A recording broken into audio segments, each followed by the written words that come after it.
Hey guys, welcome back to today's channel. Hey, today's channel we'll talk a little bit about an older bait, and I got a little story behind this bait. It's kind of funny. This is just a number 7 Shad Rap, and this is one of the original Shad Raps. The story behind this Shad Rap here is I was working around at the boat dock up here on my home lake at Burnsville Lake, all back in the early 80s. This bait came out in the 82, 83 range, and we'd heard about them renting these baits in Tennessee and everything, and how great they were working, and they would take a $20 deposit and rent it for $50 a day or things like that, and guys were catching fish on it. So we finally got to be able to get some of them in at the boat dock up here, and this happens to be one of the original ones that we got in up there. So and that was up here at the Burnsville docks. So we had a little club tournament back then, and that now the thing back then, you know, fishing wasn't like it is now. I mean, there's guys fishing year round. Back then, I mean, people really didn't start fishing until April. I mean, very few people fished in March. No one hardly fished in January and February like we do now. But we got some of these in, and we're getting ready to have our first little club tournament here from one of the local clubs. First day of April. You know, it was our April Fool tournament.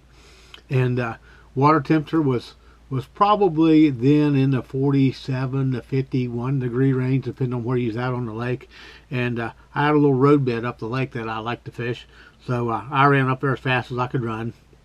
And back then, of course, you know, I had a 150 horsepower motor, which was a big motor back then.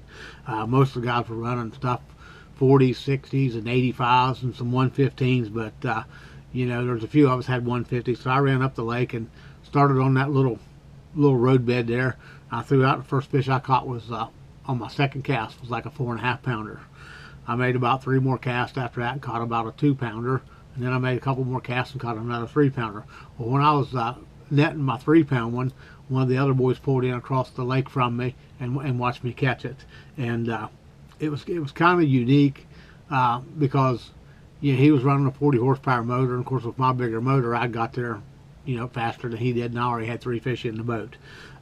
Back then we had an 8 fish limit in the tournaments, which is kind of unheard of.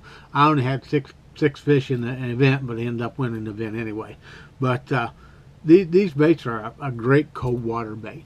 As you can see, this here is, like I say, this is original number 7. Nothing changed to it. The only thing I have changed the hooks, you know, to a Gamakatsu type hook. They made these to begin with in 4 colors. They made it in a shad pattern, they made it in a crawfish pattern, they made it in a silver and black, and they also made it in a perch pattern. And that was the 4 colors that they came out with, the originals. Now I have all the original ones, you know, all the original colors, and I still fish them today. I do have some of the newer colors that I do fish, but that's just my little story on the Shad Rap. I'm telling you right now, fellas, if you want a bait that catches a lot of fish in cold water, you can really catch at that. Now, I do fish mine on a spinning rod, and I generally don't use any other size. Mainly the size 7 is all I use.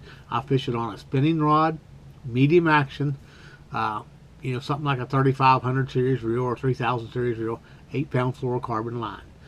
So if you're looking for a bait that really catches a lot of fish in cold water, you know, anywhere between that 42 to 48 degree water, this bait really works. And I'll give you another little tip. I fish a lot of events on the Ohio River. You know, we have a lot of smallmouth in it, and this is a great bait to fish on the Ohio River.